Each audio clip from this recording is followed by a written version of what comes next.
Everyone knows the movie. The lovable alien, the flying bikes, the glowing finger. But few know the game. Or that thousands of its cartridges were buried in the desert. Let me tell you what really happened.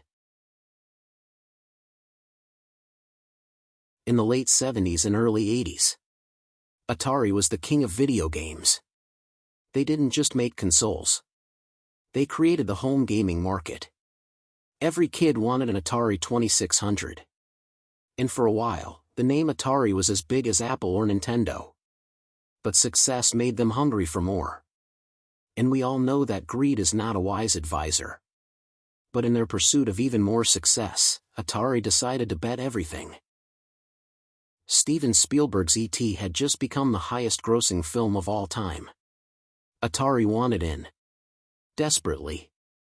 They needed a hit for the Christmas season, when millions of kids would be getting new games as gifts. And many of them had just seen E.T. in theaters, and would dream of playing it. So Atari paid over $20 million for the video game rights. Then they did something no studio would dare today. They gave one man, Howard Scott Warshaw, just 5 weeks to create the entire game. From scratch. He accepted. December 1982. The game was released for the Atari 2600. 5 million copies were shipped. But the game was a disaster. Confusing. Clunky. Nearly unplayable. Players hated it. Stores were overwhelmed with returns. Millions of unsold copies piled up in warehouses. Atari reportedly lost tens of millions of dollars on E.T. In the video game industry, it nearly collapsed. In 1983, the market was flooded with low-quality games. Retailers lost confidence, and gamers stopped buying. That year became known as the Great Video Game Crash. Faced with mountains of unsold games, Atari made a desperate decision. They had warehouses full of ET cartridges, damaged stock, and outdated hardware. Rather than store it all, they chose to bury it. The location? A city landfill near Alamogordo, New Mexico. They paid the city to dump truckloads of cartridges in the desert and seal them under layers of concrete. Why the concrete?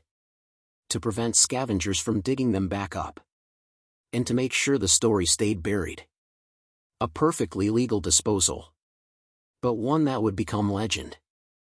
For years, rumors spread that Atari had secretly buried their shame in the desert. That millions of ET cartridges lay hidden beneath the sand. No one could prove it. It became gaming's greatest urban legend. The game that was literally buried and forgotten. Until 2014.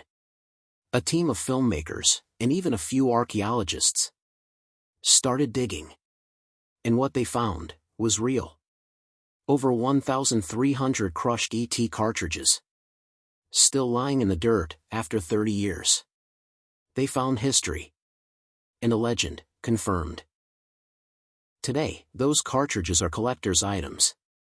And the game once called the worst ever made is now one of the most iconic. The story of how one rushed product nearly destroyed an entire industry. And became the most famous failure in gaming history. If you enjoyed the story, like and subscribe for more. Thanks for watching. Stay curious. See you on the next level.